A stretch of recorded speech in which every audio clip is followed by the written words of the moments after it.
Chapter 20. The journey from our town to the metropolis was a journey of about 5 hours.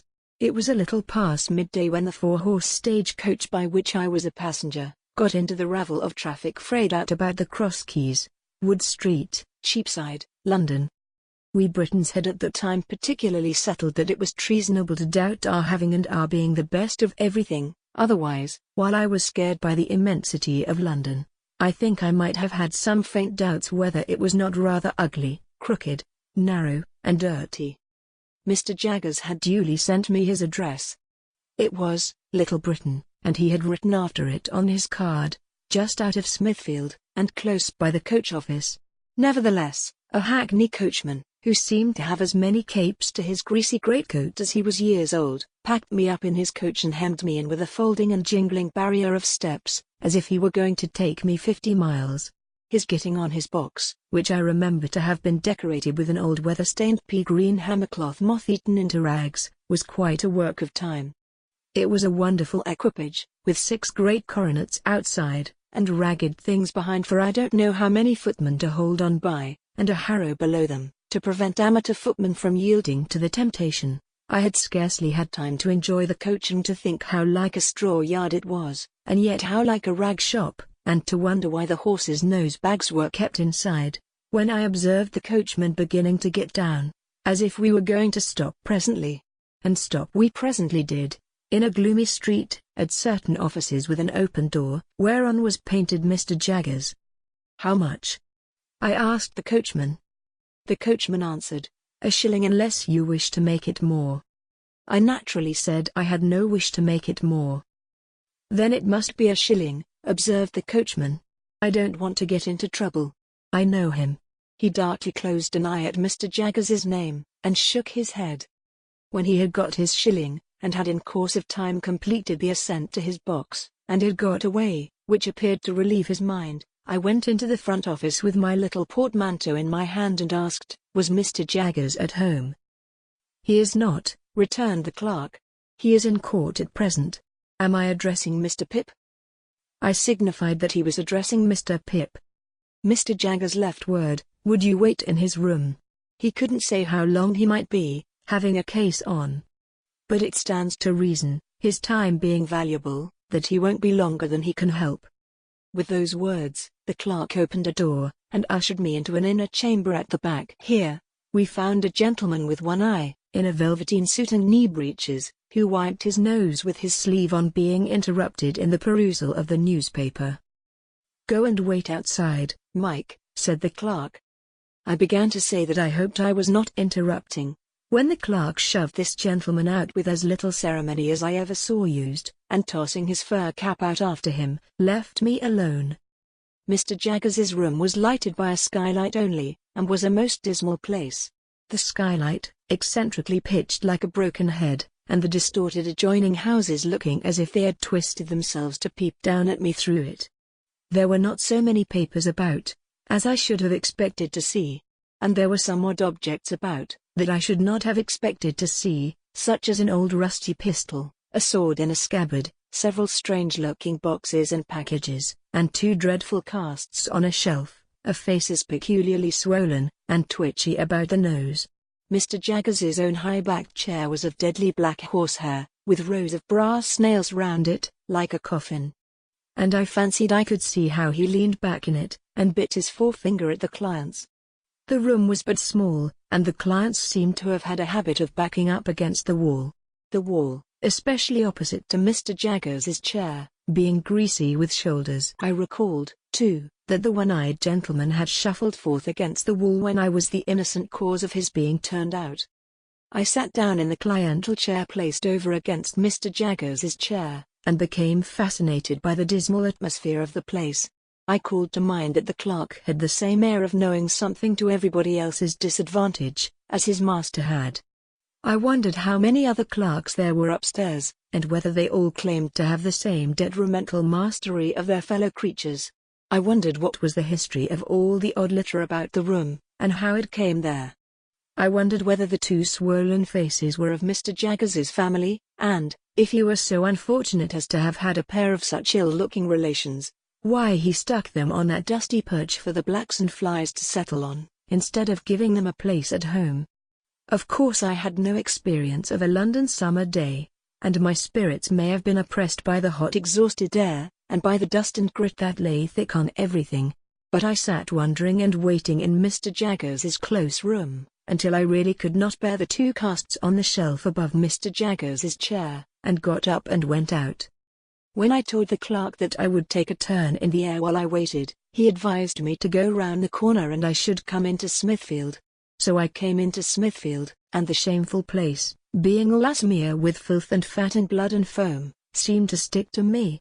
So, I rubbed it off with all possible speed by turning into a street where I saw the great black dome of St. Paul's bulging at me from behind a grim stone building which a bystander said was Newgate Prison. Following the wall of the jail, I found the roadway covered with straw to deaden the noise of passing vehicles.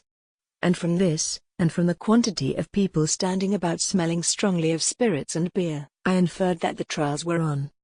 While I looked about me here, an exceedingly dirty and partially drunk minister of justice asked me if I would like to step in and hear a trial or so, informing me that he could give me a front place for £half-a-crown, whence I should command a full view of the Lord Chief Justice in his wig and robes, mentioning that awful personage like waxwork, and presently offering him at the reduced price of 18 pence.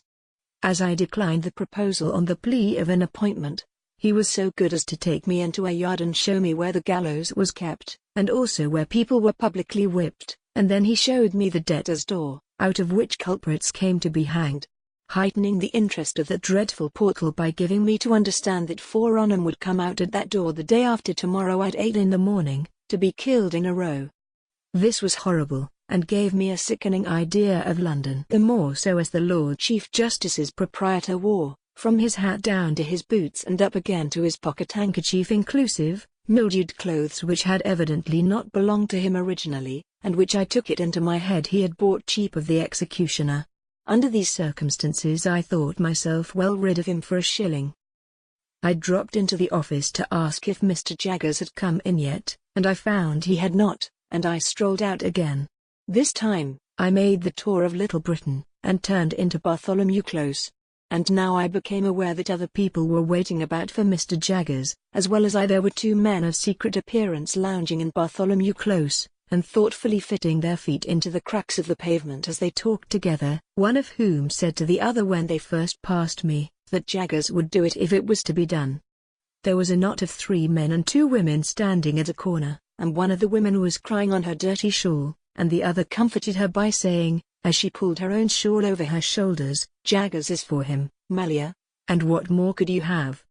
There was a red-eyed little Jew who came into the close while I was loitering there, in company with a second little Jew whom he sent upon an errand. And while the messenger was gone, I remarked this Jew, who was of a highly excitable temperament, performing a jig of anxiety under a lamp-post and accompanying himself, in a kind of frenzy, with the words, "Oh Jaggerth, Jaggerth, Jaggerth. All other thithcag Maggoth, give me Jaggerth." These testimonies to the popularity of my guardian made a deep impression on me, and I admired and wondered more than ever. At length, as I was looking out at the iron gate of Bartholomew Close into Little Britain, I saw Mr. Jaggers coming across the road towards me. All the others who were waiting saw him at the same time, and there was quite a rush at him. Mr. Jaggers, putting a hand on my shoulder and walking me on at his side without saying anything to me, addressed himself to his followers. First, he took the 2 secret men. "Now, I have nothing to say to you," said Mr. Jaggers, throwing his finger at them. "I want to know no more than I know. As to the result, it's a toss-up. I told you from the first it was a toss-up. Have you paid Wemmick?" "We made the money up this morning, sir," said one of the men, submissively, while the other perused Mr. Jaggers's face. "I don't ask you when you made it up, or where, or whether you made it up at all. Has Wemmick got it?" "Yes, sir," said both the men together. "Very well. Then you may go." "Now, I won't have it," said Mr. Jaggers, waving his hand at them to put them behind him. "If you say a word to me, I'll throw up the case." "We thought, Mr. Jaggers," one of the men began, pulling off his hat. "That's what I told you not to do," said Mr. Jaggers. "You thought. I think for you. That's enough for you. If I want you, I know where to find you. I don't want you to find me. Now I won't have it. I won't hear a word." The two men looked at one another as Mr. Jaggers waved them behind again, and humbly fell back and were heard no more. "And now you," said Mr. Jaggers, suddenly stopping, and turning on the two women with the shawls, from whom the three men had meekly separated. "Oh, Amelia, is it?" "Yes, Mr. Jaggers." "And do you remember," retorted Mr. Jaggers, "that but for me you wouldn't be here and couldn't be here?" "Oh yes, sir," exclaimed both women together. "Lord bless you, sir, well we knows that." "Then why," said Mr. Jaggers, "do you come here?" "My bill, sir," the crying woman pleaded. "Now, I tell you what," said Mr. Jaggers, "once for all. If you don't know that your bill's in good hands, I know it. And if you come here bothering about your bill, I'll make an example of both your bill and you, and let him slip through my fingers. Have you paid Wemmick?" "Oh yes, sir. Every farden." "Very well. Then you have done all you have got to do. Say another word, one single word, and Wemmick shall give you your money back." This terrible threat caused the two women to fall off immediately. No one remained now but the excitable Jew, who had already raised the skirts of Mr. Jaggers's coat to his lips several times. "I don't know this man," said Mr. Jaggers, in the same devastating strain. "What does this fellow want?" "Marthia Mr. Jaggerth, hound brother to Abraham Elotharuth." "Who's he?" said Mr. Jaggers. "Let go of my coat." The suitor, kissing the hem of the garment again before relinquishing it, replied, "Abraham Elotharuth, on Thuthpithion of plate." "You're too late," said Mr. Jaggers. "I am over the way." "Holy Father, Mr. Jaggerth," cried my excitable acquaintance, turning white, "don't say you're again Abraham Elotharuth." "I am," said Mr. Jaggers, "and there's an end of it. Get out of the way." "Mr. Jaggerth." "Half a moment. My handcuffenth gone to Mr. Wemmick at thith preethant minute, to offer him honey termth. Mr. Jaggerth." "Half a quarter of a moment. If you'd have the condethinth yun to be bought off from the t'other thide at honey thuperia prythe. Money no object." "Mr. Jaggerth, Mr." My guardian threw his supplicant off with supreme indifference, and left him dancing on the pavement as if it were red hot. Without further interruption, we reached the front office, where we found the clerk and the man in velveteen with the fur cap. "Here's Mike," said the clerk, getting down from his stool, and approaching Mr. Jaggers confidentially.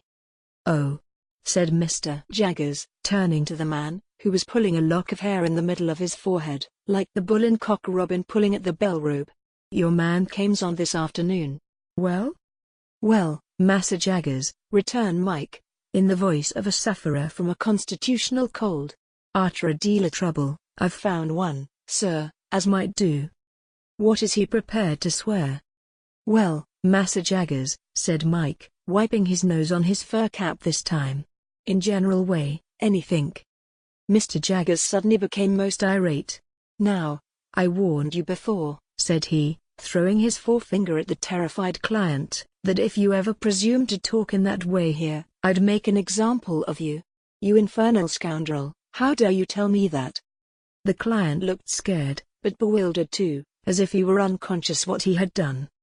"Spoony," said the clerk, in a low voice, giving him a stir with his elbow. "Soft head. Need you say it face to face?" "Now, I ask you, you blundering booby," said my guardian, very sternly, "once more and for the last time, what the man you have brought here is prepared to swear."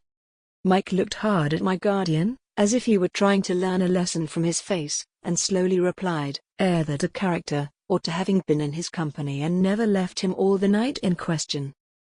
"Now, be careful. In what station of life is this man?" Mike looked at his cap, and looked at the floor, and looked at the ceiling, and looked at the clerk, and even looked at me, before beginning to reply in a nervous manner, "We've dressed him up like when my guardian blustered out, dash." "What? You will you?" "Spoony," added the clerk again, with another stir. After some helpless casting about, Mike brightened and began again, dash. "He is dressed like a spectable pieman. A sort of a pastry cook." "Is he here?" asked my guardian. I left him, said Mike, a-setting on some doorsteps round the corner. Take him past that window, and let me see him. The window indicated was the office window. We all three went to it, behind the wire blind, and presently saw the client go by in an accidental manner, with a murderous-looking tall individual, in a short suit of white linen and a paper cap.